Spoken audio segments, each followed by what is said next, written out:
अच्छा, इस सवाल को अगर हम देखें, इस सवाल के अंदर क्या बात हो रही है, ये लोग जो रिक्वायरमेंट है इनकी, वो रिक्वायरमेंट ओपी की रिक्वायरमेंट है, ठीक है। अच्छा, ओपी की रिक्वायरमेंट से पहले हम एक काम करते हैं, हम ज़रा सवाल को ना लेबल कर लेते हैं, लेबलिंग कर लेते हैं। एज़ पर द क्वेश्चन, ओ ए जो है वो 8A है, ठीक है। सो ये पूरा का पूरा मेरे पास 8A आ जाएगा, ठीक है। फिर ओ बी पूरा का पूरा 6B मेरे पास आ जाएगा।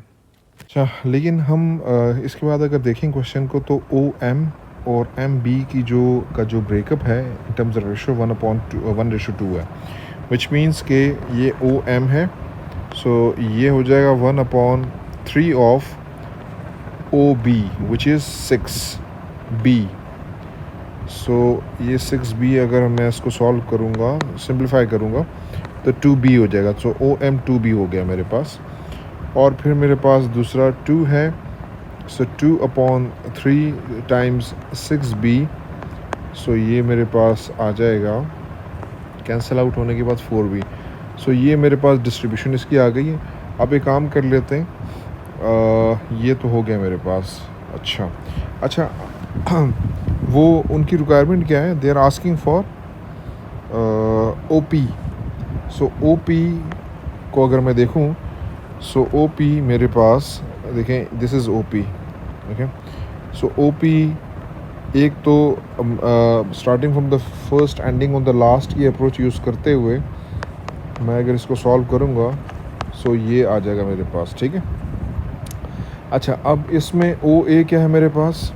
OA 8A है, लेकिन AP क्या है? AP नहीं है मेरे पास। AP is a part of AM। AP is a part of AM, लेकिन क्या पार्ट है, लाइक किस रेशो के अंदर डिस्ट्रीब्यूशन हुई है AP की, ये मुझे नहीं आइडिया है इसका, ठीक है। सो अब अगर मैं फ़र्स्ट ऑफ ऑल AP को निकालने के लिए मुझे क्या चाहिए होगा? AM को मैं निकालता हूँ, ठीक है। सो AM को अगर मैं निकालता हूँ, सो AM means starting from the first ending of the last की अप्रोच यूज़ करूँ अगर मैं, सो AO प्लस OM। सो ये क्या हो जाएगा मेरे पास? AO इज़ -8A और प्लस 2B, ये AM आ गया, सही है। अच्छा, अब यहाँ पे देखें, इस तरह के जो क्वेश्चंस होते हैं जो हम लोगों ने कल छोड़े भी, इसमें हमें किस तरह पता चलेगा कि ये किस तरीके से सॉल्व होगा? लाइक इसके अंदर हमारे पास रेशो की ज़रूरत पड़ेगी और हम एक अननोन की तरफ जाएंगे। इस क्वेश्चन में बड़ा क्लियर है कि AP is a part of AM, ठीक है। और मुझे नहीं पता कि ये पोर्शन कितना है, मुझे नहीं पता कि ये पोर्शन कितना है इसके लिए, लेकिन ये मुझे पता है, ये कंफर्म है कि AP is the part of AM और AM is a straight line, ठीक है। सो अब एक स्केल फैक्टर वाला जो कॉन्सेप्ट हमने किया था पहले, तो इट मीन्स के मैं अगर AM की बात करूं, सो AM बेसिकली अगर AP को मैं एक कांस्टेंट नंबर के साथ मल्टीप्लाई करूंगा, विच इज़ लैम्डा, जो कि मुझे निकालना है, सो मुझे क्या मिल जाएगा? मुझे AM मिल जाएगा, ठीक। और ये कांस्टेंट नंबर अननोन है फ़िलहाल। सो मैं यहाँ पे ये यूज़ कर सकता हूँ कि अब AP तो मुझे चाहिए, यहाँ पर AP मुझे चाहिए। सो ये AP किस तरीके से मुझे मिलेगा? अच्छा, इन बोथ केसेस, मतलब मैं इसको यूँ भी कर सकता हूँ, यूँ भी लिख सकता हूँ, और मैं इसको इंस्टेड ऑफ दिस मैं इसको यूँ भी कर सकता हूँ कि AP is basically equals to lambda of OM, क्योंकि मुझे नहीं पता कि लैम्डा क्या है, इट्स अ फ्रैक्शन या होल नंबर क्या है। सो अगर मैं सिचुएशन को देखूँ, सो AM एक बड़ी लाइन है, ओके। AM एक बड़ी लाइन है, AP उसका पार्ट है। सो ऑब्वियसली एक बड़ी लाइन को AM जो है, एक बड़ी लाइन है, इसको ऑब्वियसली मैं किसी फ्रैक्शन के साथ करूँगा, मल्टीप्लाई, डिवीजन होगी, सो फिर वो उसको ब्रेक करके छोटी लाइन बन जाएगी, AP बन जाएगी। सो वो जो भी होगा हम इसको आगे निकालेंगे, हम इसको फाइंड करेंगे, ठीक है। मुझे ये पता है कि OM नहीं, मैंने गलत लिख दिया, ये सॉरी AM है, ये सॉरी, ये AM, ठीक। मुझे ये पता है कि मैं AM को जो है वो लैम्डा से जब मल्टीप्लाई करूँगा, लैम्डा इज़ एन अननोन, तो मुझे AP मिल जाएगा। सो मैं यहाँ पे इसको यूँ लिख सकता हूँ कि this lambda of AM is basically equals to lambda AM is equal to AP। अच्छा, अब और ए एम मैं निकाल चुका हूँ यहाँ पर, सही। सो मैं अब इसको रिप्लेस करूँगा। सो ओ पी, थोड़ा सा इसको मैं छोटा कर देता हूँ।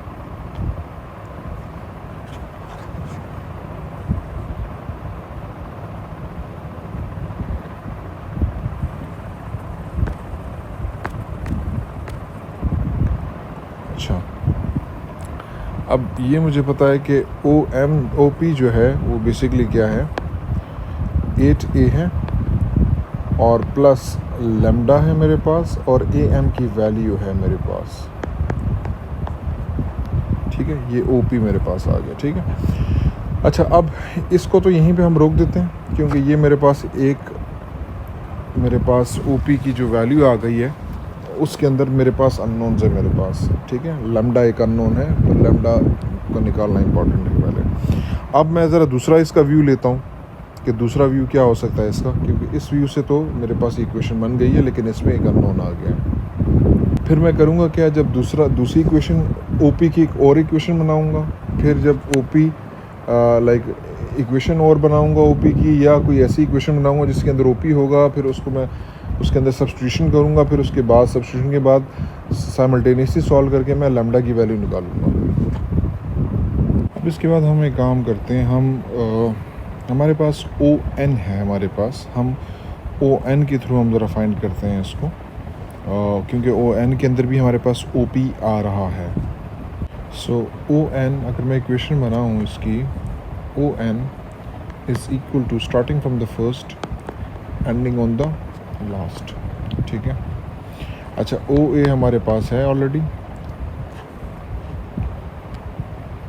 हमारे पास ओ ए ऑलरेडी है जो कि 8a है। ए एन क्या है, A is a part of A B. So हम इसके लिए पहले ए बी अब निकालेंगे। सो ए बी की अगर मैं बात करूँ, so what is A B, starting from the first ending on the last की अप्रोच यूज़ करते हुए ये मेरे पास आ गया, और ये है -8a प्लस 6b, ये मेरे पास आ गया ए बी। सो हमारे पास अगर हम देखें इसको, तो ये मेरे पास आ गया है। अच्छा, अब बेसिकली ए एन और ए बी का रिलेशन क्या है, हमें ये पता है। अच्छा, यहाँ पे इस क्वेश्चन को अगर देखें तो लिखा हुआ, बड़ा क्लियरली लिखा हुआ है यहाँ पर कि n is the mid point of A B. So अब जब n is the mid point of A B है, सो अब यहाँ पर मैं किसी किस्म का कोई कांस्टेंट यूज़ नहीं करूँगा, लेमडा जिस तरह मैंने पहले किया, तो मैं कोई और कांस्टेंट यूज़ नहीं करूँगा, क्योंकि मुझे पता है कि ये मिड पॉइंट है A N. So A B को मैं हाफ़ कर दूँगा। जब मैं हाफ़ करूँगा तो क्या बन जाएगा मेरे पास, ये मेरे पास -4a बन जाएगा और प्लस 3b बन जाएगा, ठीक है। और इसको मैं फर्दर सिंपलीफाई अगर करूँ, सो ओ एन मेरे पास हो जाएगा 4a प्लस 3b, ये मेरे पास ओ एन बन गया, ठीक है। ओ एन बन गया मेरे पास, सही है, ठीक है। अच्छा, अब लेकिन हमारा टारगेट क्या है, हमारा टारगेट तो ओ पी है, हमारा टारगेट ओ पी है, ओ पी निकालना है। So O P is a part of, अगर मैं यहाँ देखूँ, O P is a part of O N. अब ये यहाँ पर, अब मुझे नहीं पता कि ये ओ पी कहाँ पर पड़ा हुआ है, मिड पॉइंट है, किस रेशो में डिस्ट्रीब्यूशन है, मुझे नहीं पता। सो मैं उसको निकालने के लिए मैं म्यू को यूज़ करूँगा। तो बेसिकली ओ एन को अगर मैं म्यू से मल्टीप्लाई करूँगा तो मुझे ओ पी मिल जाएगा। Mu is an unknown. Again मैं लेमडा यूज़ नहीं कर सकता, क्योंकि वो लेमडा कांस्टेंट ए एम का था। सो ए एम के ऊपर क्या ब्रेकअप है, ए पी और एक मिनट है जी, ये लाइन है ए पी और फिर एम पी एम की, तो इसके ऊपर क्या ब्रेकअप है मुझे नहीं पता, तो इसके लिए मैंने लेमडा यूज़ किया। और दूसरा ओ एन के ऊपर ओ पी और एम पी एन की का क्या ब्रेकअप है, किस रेशो से डिस्ट्रीब्यूशन हुई है मुझे नहीं पता, मैंने उसके लिए म्यू यूज़ किया, ठीक है। अच्छा, अब दोनों तो मेरे पास चीज़ें आ गई हैं, ठीक है। अच्छा, अब दोनों क्या है मेरे पास, दोनों मेरे पास हैं इक्वल्स टू ओ पी, ठीक है। सो विच मीन्स, थोड़ा सा इसको छोटा कर देता हूँ मैं,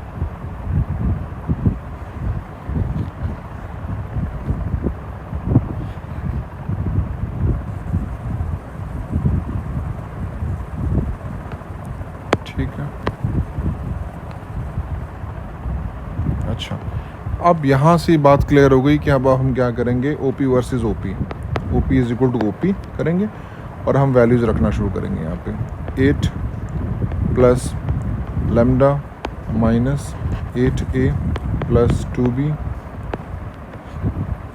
is equal to mu 4a plus 3b, ठीक है।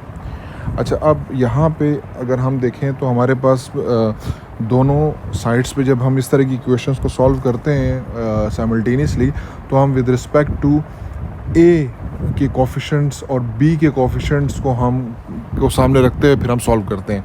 सो इस साइड पे ए के कोफिशेंट्स क्या हैं, 8 माइनस 8 लेमडा, और यहाँ पर हमारे पास ए के कोफिशेंट क्या है, 4 म्यू, ठीक है। अच्छा जी, अब इसको मैं म्यू को सब्जेक्ट बना सकता हूँ बड़े आराम से, 4 वहाँ जाके डिवाइड हो जाएगा, तो ये मेरे पास ये सब्जेक्ट बन गया म्यू का, ठीक है। अब यहाँ से दूसरा मैं करता हूँ विद रिस्पेक्ट टू बी के कोफिशिएंट, लेफ़्ट साइड में मेरे पास क्या है, वो है 2 लेमडा है मेरे पास, और राइट साइड में मेरे पास क्या है, 3 म्यू है। सो आराम से हम यहाँ से ही बना सकते हैं किसी एक को, लेकिन ऑलरेडी यहाँ पे एक सब्जेक्ट मैंने बना दिया 2 माइनस 2 लेमडा, तो उसको मैं यहाँ पे पुट कर देता हूँ। 2 माइनस 2 लेमडा मैंने यहाँ पुट कर दिया है। इसको सिंपलीफाई करते हैं हम, 2 lambda is equal to 6 minus 6 mu, और इसकी जब साइड हम चेंज करेंगे तो क्या हो जाएगा, ये यहाँ पे आके 8 इक्वल्स टू 6 और दिस इक्वल्स टू 3/4, ठीक है। अच्छा, ये एक इनफ होगी क्योंकि मेरे पास मुझे ओपी चाहिए, सो मैं कोई भी निकाल लूँ। मैं इधर इसको इसके लिए अगर मैं म्यू निकाल लूँ, या मैं इसके लिए मैं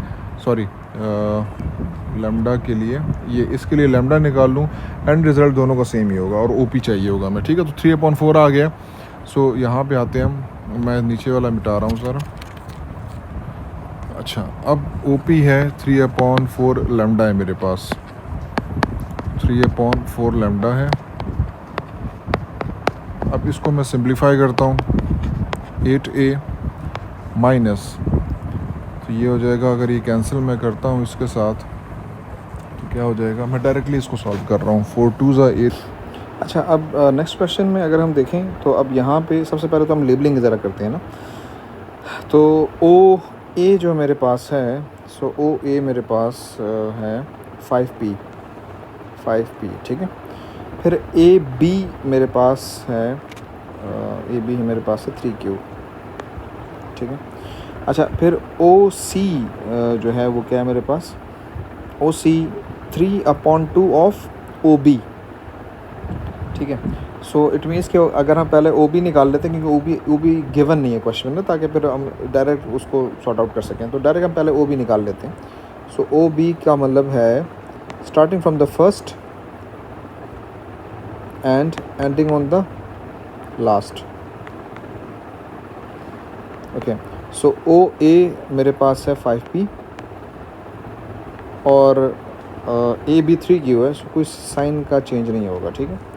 अच्छा जी, अब वो कह रहा है कि बेसिकली ये तो ओ बी मेरे पास आ गया, ओ बी मेरे पास आ गया 5p प्लस 3q, ठीक है। अच्छा, और ओ सी बेसिकली क्या है, 3/2, इसका 3/2 हम कर देते हैं। 3/2 करेंगे हम तो क्या हो जाएगा, सिंपली मैं इसको इसी तरह लिख देता हूँ ताकि कोई इसमें कन्फ्यूजन ना हो, 5p प्लस 3q, ठीक है। अब इसके बाद अगला है मेरे पास ओ डी। सो ओ डी का जो इन्होंने बोला है तो वो है 3/5 ऑफ ओ ए। अच्छा जी, 3/5 of O A. So what is O A, it's 5p, so cancel out हो गया, सो 3p बन गया ये, ठीक है, 3p। अब बहुत सिंपल है, लाइक अगर ये होल 5p है और ये 3p है तो ये 2p बन जाएगा, सिंपल, ठीक है। अच्छा, ये भी हो गया मेरे पास, ये भी हो गया, ये भी हो गया, ये अब इसकी बारी है D C. So what is D C, अच्छा डी सी पूरा दिया हुआ है 9/2 और p प्लस q, ये पूरा इन्होंने, सो पूरा हमने एक लेबलिंग हो गई है हमारी, ठीक है, लेबल हो गया ससरा। Now they are asking for O F. अब ओ एफ की जब बात हम कर रहे हैं, they are asking for O F here, okay, O F, okay. So मैं अगर ओ एफ के ऊपर starting from the first ending on the last का रूल यूज़ करूँ, सो ओ एफ, तो ये रूल क्या होगा, starting from the first like O B plus B F, ठीक है। अच्छा ये भी हो सकता है, इसके अलावा हम डिफरेंट कर सकते हैं, लाइक मैं ये भी कर सकता था, मैं इसको भी यूज़ कर सकता था, ठीक है, मर्ज़ी है मेरी, ठीक है, मैं इस तरह इसको यूज़ कर रहा हूँ, ठीक है। इवन जो है वो मैं ये भी यूज़ कर सकता था, इसको भी यूज़ कर सकता था, ठीक है। अब देखते हैं कौन सा कन्वीनियंट होता है। फ़िलहाल तो मैंने इसे स्टार्ट ले लिया, लेट्स सी। अच्छा अब उसी तरीके से अगर मैं देखूं, ये तो मेरे पास ओ बी जो है ये क्या है, मेरे पास 5p + 3q है, और B F is a part of B A और ए बी, ठीक है, it's a part of this whole line, ठीक है। तो उसी तरह लास्ट क्वेश्चंस किए थे हम, इसको पहले फाइंड आउट करेंगे ए बी को। तो अब जब इसको मैं फाइंड आउट करता हूँ तो लाइक बी ए से चलें स्टार्ट करते हैं, क्योंकि बी एफ है तो फिर बी ए से हम स्टार्ट करते हैं, starting from the first ending on the last, so ये बी ओ होगा, एंडिंग ऑन द लास्ट, ठीक है। अच्छा व्हाट इज़ बी ओ, ये सिंबल्स चेंज हो जाएंगे, -5p - 3q, और ओ ए क्या है, ओ ए बेसिकली 5p है, ठीक है। सो ये तो कैंसिल आउट हो गया। सो -3q क्या है, ये बी ए है मेरे पास, this is B A, okay, this is B A. अच्छा अब बी ए तो मेरे पास आ गया है, लेकिन मुझे ये नहीं पता कि जिस तरह लास्ट क्वेश्चन में किया हमने कि बी एफ कहाँ पड़ा है, मिड में पड़ा है, रेशो मुझे नहीं पता। जब रेशो मुझे नहीं पता तो मैं इसको यूँ कर सकता हूँ कि बेसिकली बी एफ जो है वो क्या है, वो लेमडा ऑफ बी ए है, ठीक है। सो विच मीन्स ये हो जाएगा -3q। सो मैं यहाँ पे लिख सकता हूँ कि -3q एंड लेमडा, ठीक है। सो ये मेरे पास ओ एफ की एक इक्वेशन बन गई है, सही। अब मुझे दूसरी इक्वेशन बनानी होगी, बहुत सिंपल है, एक इक्वेशन बन के दूसरी इक्वेशन बनाऊंगा, उसके बाद दोनों को कंपैरिजन करके फिर मैं इक्वेट कर दूंगा, जिस तरह लास्ट किया था हम लोगों ने। अब अगर मैं देखता हूँ तो कोई एक और ट्राइंगल को मैं सेलेक्ट करता हूँ, तो इक्वेशन जो बनाएंगे उसके अंदर मेक श्योर क्या करना है कि मेरे पास किसी तरीके से ओ एफ आना चाहिए, ठीक है। ओ एफ होगा तो ही फिर मैं आगे चलूँगा, ठीक है। उसके लिए मैं काम करता हूँ, मैं ये वाला पाथ सेलेक्ट करता हूँ, ये सॉरी एक मिनट है, ये और ये वाला मैं ट्रायंगल ले लेता हूँ, इसमें ओ एफ है मेरे पास, सही, आराम से मैं कर सकता हूँ। So O F is equal to starting from the first O C plus एक मिनट है, सी एफ, ठीक है, ओ सी प्लस सी एफ, ठीक है। अच्छा अब ओ सी क्या है मेरे पास, ओ सी अगर हम देखें तो इन दोनों को हम प्लस करेंगे तो पूरा ओ सी बन जाएगा मेरे पास, नहीं बल्कि सॉरी यहाँ पर एक थोड़ी सी वो हुई थी मेरे ख्याल है, ओ सी कम्प्लीट जो है ना वो ये है मेरे पास कंप्लीट, ठीक है। तो ये जो है ये बेसिकली इस पूरी को रिप्रेजेंट कर रहा है, ठीक है। ये छोटी मिस्टेक थी क्योंकि ये ओ सी की पूरी वैल्यू है ये। सो ओ सी की पूरी वैल्यू क्या है, 3/2 5p का मतलब है कि ये हो जाएगा 15p/2 प्लस 9/2q, ठीक है। अब सी एफ निकालते हैं हम, सी एफ किसका पार्ट है, अगर मैं देखूँ यहाँ से तो सी एफ जो है वो बेसिकली इसका पार्ट है, इस पूरे का पार्ट है, सी डी का पार्ट है, ठीक है। तो सी डी तो हम निकाल सकते हैं, हम पहले सी डी निकाल लेते हैं, सी डी का पार्ट है starting from the first C O ending on the last C D, ठीक है। और ये मेरे पास सी ओ हम ऊपर को नेगेटिव चेंज कर देते हैं सिंबल, -15/2p हो जाएगा, क्योंकि ये ओ सी का 9 है, ये 9/2q, ठीक है। ये मेरे पास सी ओ आ गया, और ओ डी क्या है मेरे पास, ओ डी बेसिकली ये है ओ डी मेरे पास 3p। अब इसको मैं सिंप्लीफाई करता हूँ, सिंप्लीफिकेशन पे जब जाऊँगा तो मैं एलसीएम लूँगा, किसका एलसीएम लूँगा, मैं इसका और इसका एलसीएम लूँगा। सो एलसीएम लूँगा तो 3 2 6 हो गया, -15 + 6 कितना होता है, -9, -9/2 और p -9/2q -9/2, चलें ये आ गया मेरे पास क्या आ गया, सी डी मेरे पास आ गया। Okay, C D.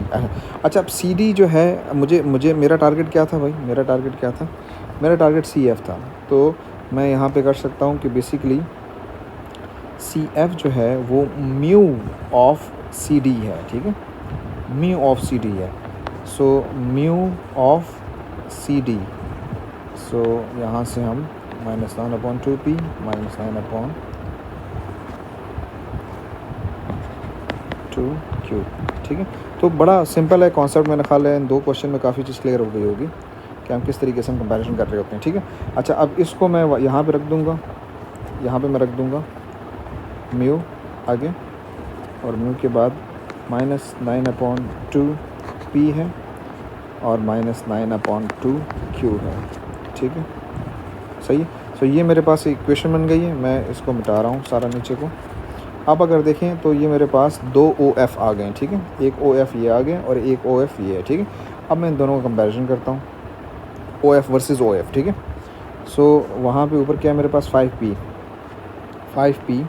Plus 3q minus 3q lambda is equal to 15/2p plus 9/2q plus mu -9/2p minus 9/2q, सही।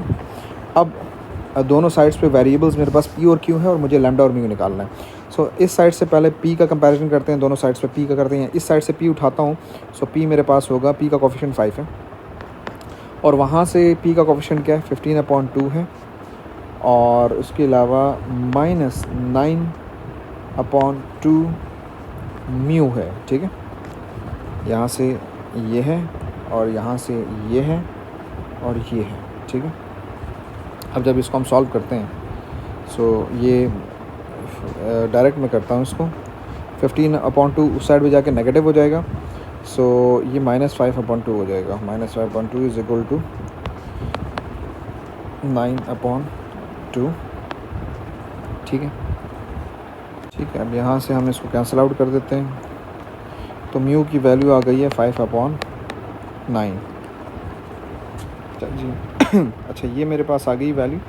अब हम एक काम करते हैं, हम इसको डायरेक्टली भी पुट कर सकते हैं उसके अंदर, इसके अंदर हम डायरेक्टली भी पुट कर सकते हैं जो म्यू की इक्वेशन है, पर ये बहुत बड़ी इक्वेशन है।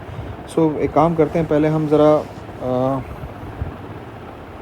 चलें इसमें भी रखेंगे तो ये भी थोड़ी बड़ी इक्वेशन बन रही है। सो हम एक काम करते हैं, चले इसी के अंदर पुट कर देते हैं, ठीक है, 5/9। चलें स्टार्ट करते हैं जी। It's 15/2p plus 9/2q plus 5/9 है ये, okay, 5/9 minus 9/2p minus 9/2q। Simplify करते हैं इसको, ओके, 15/2p प्लस 9/2q। अच्छा, जब ये n होगा तो क्या बन जाएगा, ये 9 और 9 कैंसिल हो जाएंगे, सो ये माइनस हो जाएगा मेरे पास, और 9 कैंसिल हो जाएंगे तो ये हो जाएगा 5/2p बच जाएगा। और फिर जब आगे मल्टीप्लाई होगा तो आगे भी सेम मेरे पास चीज़ आ जाएगी, क्योंकि आगे भी 9/2 है, तो -5/2q आ जाएगा, सही। अब हम p वर्सेस p, इस p को सॉल्व करते हैं, तो जब p को सॉल्व करेंगे तो क्या हो जाएगा, 15 माइनस 5 10/2 इज़ 5p, और ये मेरे पास क्या आ जाएगा, 9/2, ये हो जाएगा मेरे पास, ये मेरे पास 2q बन रहा है, ठीक है, सॉरी प्लस होगा मेरे पास, sorry this one is plus, okay, this is the final answer.